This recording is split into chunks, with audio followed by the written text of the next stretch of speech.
Class 9 that we move to theme and title of daffodils. I hope you must have got to know about the poem. See better here, nature, a source of eternal joy on page number 98. See, the most prominent theme of the poem Daffodil is the nature is a source of eternal joy.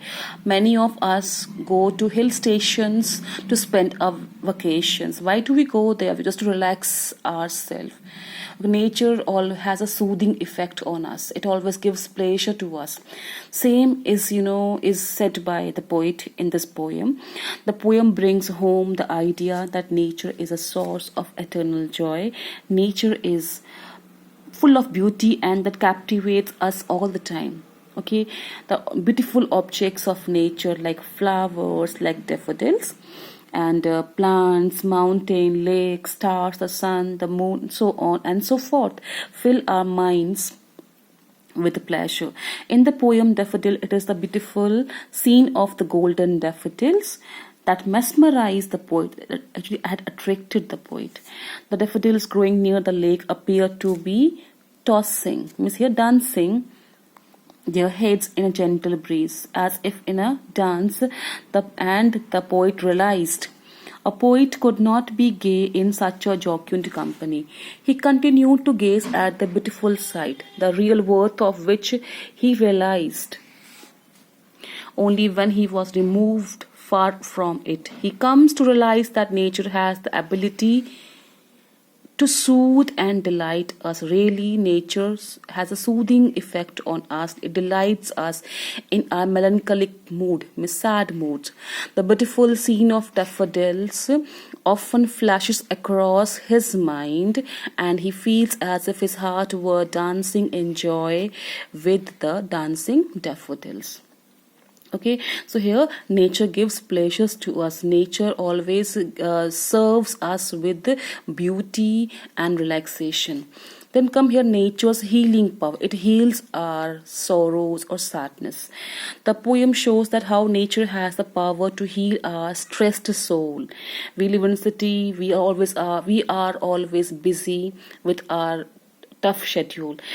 If we care to turn to nature, we are amazed to find wonderful sights, such as the one described in the poem Daffodils. The concluding stanza make it clear, the last two lines here, the concluding stanza makes it clear that a beautiful sight in nature is capable of removing any stress and gloom, sadness from our minds.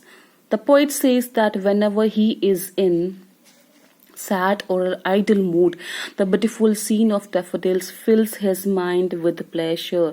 This is when we feel in the lap of nature. By just looking at the starry sky, the rising or setting sun, a garden, birds, trees, we forget all our wheels and woes, tensions here. But sadly, we have now no time for nature. In his sonnet, this is a small poem, the world is too much with us. Wordsworth laments that we have dissociated ourselves from nature in the pursuit of material things. Clear? Now the next one is here, the origin of the poem. The poem Daffodils was inspired by a real incident. It is not an imaginary but real incident here. Wordsworth and his sister Dorothy came across a large number of golden daffodils during a walk in the woods, means in the forest. Okay, Wordsworth gave poetic expression to his experience. Actually, when they went there, they saw golden daffodils, and he was so mesmerized by the beauty of daffodils that he composed this poem. Okay, so here expression to his experience and the poem he wrote was published in 1807. Its revised version appeared in 1815. It is important to keep in mind that the lines they flash upon that inward eye, which is the bliss of solitude, were continued by Wordsworth's wife Mary Hutchinson. Okay, now but come here title. The title of the poem Daffodil is very relevant, apt, appropriate here.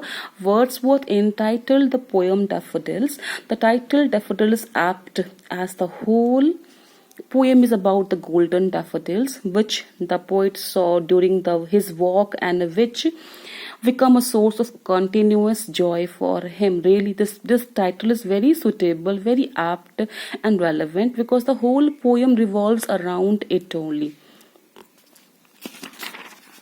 Now, but I come here nature poem. It is obvious to say that Daffodils is a nature poem. In this poem, we note how the poet mind receives the impression from his chance meeting with a host of golden daffodils growing under the tree. Where are these daffodils grown here? Given here under the trees beside the bank of a lake. The flowers were swaying in the breeze. Enchanted by the beautiful scene, the poet compares them to the twinkling stars in the Milky Way. The pleasant encounter with the daffodils. This encounter is a pleasant one. Okay, so it shows he was happy to see the daffodils. The pleasant encounter with the daffodils remains etched in his mind. This has the capacity to make him calm and happy in his melancholy or idle mood. Okay, now the next topic is here reality versus utopia. Okay, whatever he went to a forest, he saw the daffodils and he really wanted to spend his day there. Okay, now the poem has a clear shift from the real world full of tensions, wheels and woes, again but tensions, sorrows, to the utopian world of nature. Utopian world, an imaginary world of nature where peace and happiness prevail. The very opening line, I wandered lonely as a cloud, shows the poet's sense of loneliness. It shows that he was really lonely, okay, which was marked by the death of his brother John. Actually, he was missing his brother a lot here. Okay, the reality of the world, which was not pleasant. This is then a sudden shift to the world of nature in which beautiful flowers capture his attention and he was given here transported to another world of bliss. In the last stanza, the poet takes us back to the real world in which one cannot escape from day-to-day worries and stresses. But now he realizes the true worth of the beautiful sight. His mind regains calm and poise when it recalls the dance of daffodils in a kind of utopia.